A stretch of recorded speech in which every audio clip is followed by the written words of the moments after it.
Overthinking. The mind that runs all night and arrives nowhere.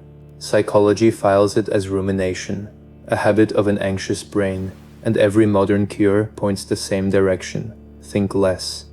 In 1614, a brotherhood surfaced in Europe under the sign of the Rose and the Cross, announced itself in a printed manifesto, and vanished. The Rosicrucians. Their stream kept a different account of the racing mind. The thoughts you cannot stop thinking are dead things, and the voice that argues in them is not you. Their cure runs in the opposite direction from every cure on sale today, and it still works. 4 words are engraved at the center of their founder's tomb, a sealed chamber of 7 sides. The entire cure is in those 4 words. The affliction itself is ancient. The monks of the Egyptian desert recorded that thoughts arrive from outside, and John Climacus spent some 40 years on Mount Sinai learning to refuse them at the door.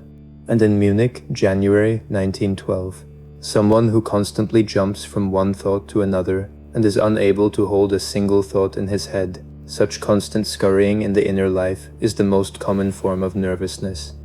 The affliction is older than every machine that gets blamed for it. The machines only feed it.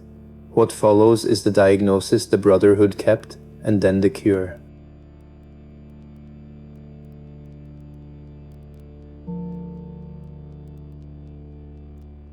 What is a thought? Try to catch your own thinking while it happens. It can't be done. Attention always arrives after the act, and what it finds is the finished thought already still. No one has ever witnessed his own thinking live. A philosopher wrote down why in 1894, in a book about freedom.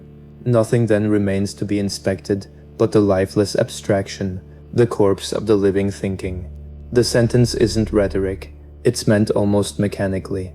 Somewhere in the depths, a living activity is thinking. What reaches consciousness is the residue of that activity, the way a mirror gives back a face. The brain produces thought no more than the mirror produces the face. It reflects something living, and the reflection is dead. It wasn't always experienced this way. Before roughly the 9th century, a European felt an idea as something that entered him, nearer to how a melody arrives than to how a sum is worked. Over a few hundred years that faded, ideas became abstractions, manufactured instead of received. The medieval schools fought a long war over whether ideas are real beings or only names. The side that said names won. Modern consciousness is their victory, and everyone alive thinks inside it. The death was necessary. A living thought compels, the way hunger compels. While thoughts were alive, no human being was free, and the old world knew forms of possession we've forgotten. So the thinking died on schedule, because only a corpse can't force your hand. You are free because your thoughts are dead. The mind that will not stop at night is the unpaid remainder of that trade.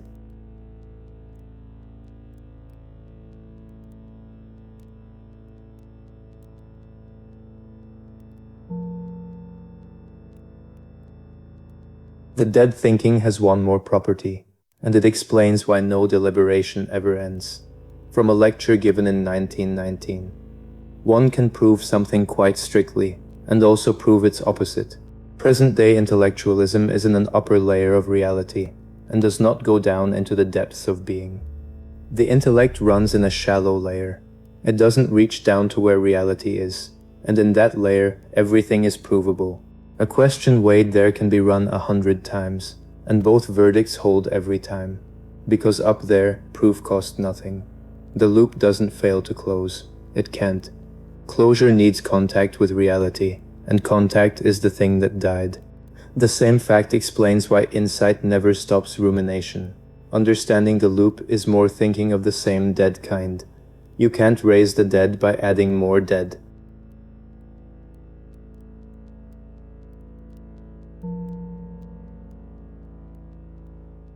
The harder teaching. The voice that argues in the loop has recognizable qualities. It's more fluent than its host. It's wide awake when the host is exhausted, and it wins. It has said many clever things over the years, and no kind ones that held. The Desert Fathers said thoughts arrive from outside. The stream I teach from described what arrives. St. Gallen, November 1917.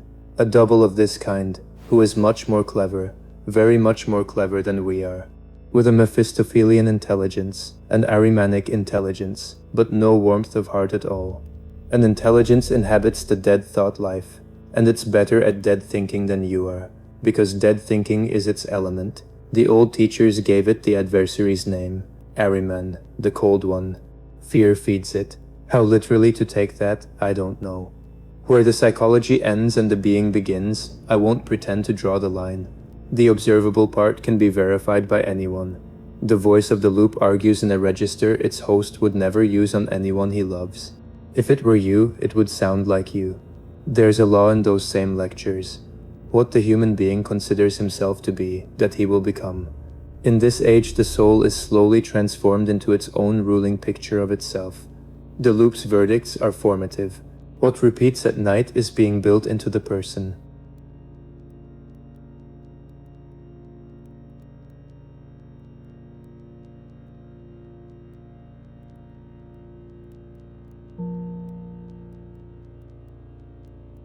In the schools of initiation, there is a guarded stage, and it maps this whole condition. From a handbook published 1909, the threads which connect these three principles with each other are severed. There is no longer a connection between a thought and a feeling, or a feeling and a volition, except when he creates the connection himself. Thinking, feeling, and willing are braided together in the ordinary soul. A thought pulls a feeling pushes an act. At the threshold of the spiritual world, the braid is deliberately cut, under supervision, before the figure the tradition calls the guardian. For the prepared, the cut is mastery. Nothing compels him anymore. He connects thought to deed himself, or leaves them apart.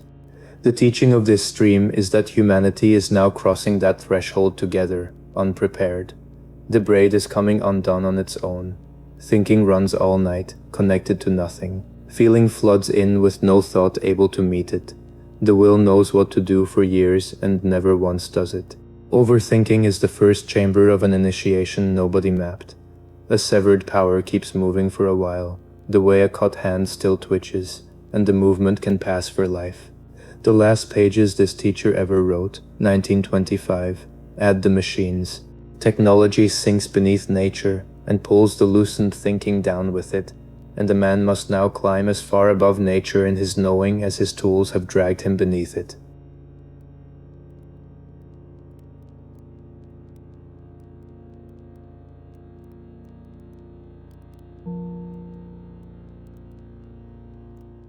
The dates line up. The centuries in which the living idea died in Europe are the same centuries a hidden brotherhood surfaces. 1614, Kassel. A printed manifesto announces a fraternity generations old, founded by a man it calls Christian Rosenkreutz, under the sign of the rose and the cross. Europe went into a fever over it. The last lecture told that story. The brotherhood appears where the sickness is. They had consented to the death of thinking before anyone else understood it. The record of the resolve survives, from the late 15th century. Let now the higher knowledge be offered up for a season. Sight was given up so that freedom could finish being born. The knowledge they carried through the dark centuries was compressed into a verse, and the verse was taught on the skeleton, the deadest thing in the human body. Behold the man of bone, and thou beholdest death. Look within the bones, and thou beholdest the awakener. The instruction points into the dead thing, through it. That is the one law the school stood on, and the emblem states it without words. The rose blooms out of the dead wood. The Fama records the opening of the founder's tomb like a survey. A chamber of 7 sides, each side 5 feet broad and 8 feet high, lit from within by a sun that had never seen the sky. An altar over the body, and engraved on the first circle of the brass plate, 4 words, Jesus mihi omnia. Jesus is everything to me. At the center of the most secretive order in European history, there is no diagram. There is a name.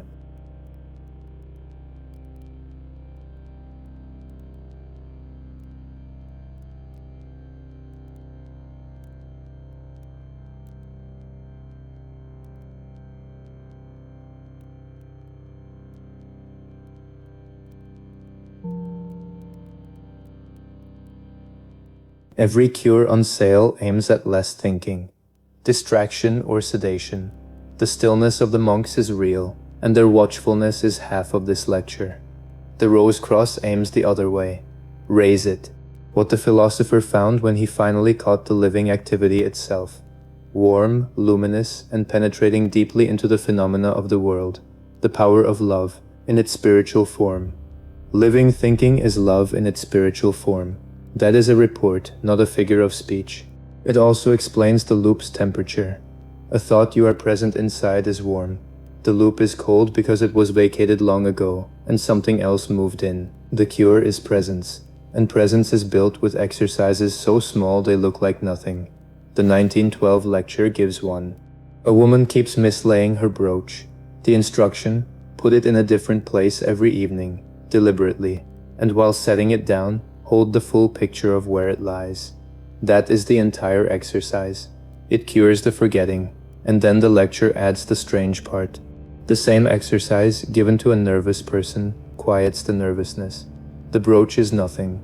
For one moment a day, the eye grips its own thinking from inside.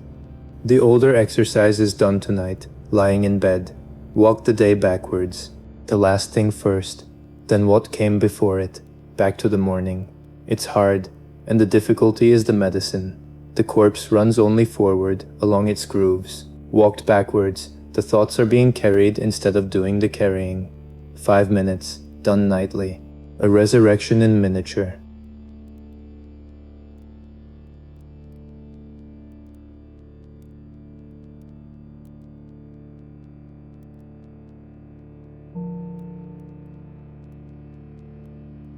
There is a large resurrection, and Paul gave its instruction 2,000 years ago, bringing into captivity every understanding unto the obedience of Christ, every thought taken captive unto Christ.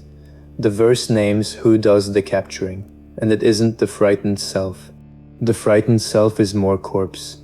The capture happens when what enters the dead thought life is the power that has already entered a dead thing and come out alive. That is the pattern of Golgotha.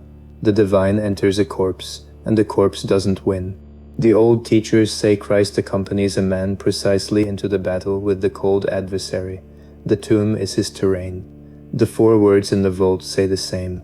The men who knew dead thinking more deeply than anyone in Europe engraved no method at the center of their mystery, only the name. And Paul again, describing the end state of a healed mind. And I live. Now, not I, but Christ liveth in me, thinking alive again, moved from within by something that loves. The old voice goes quiet because the house is no longer empty. Tonight the loop will start again. You know what it is now.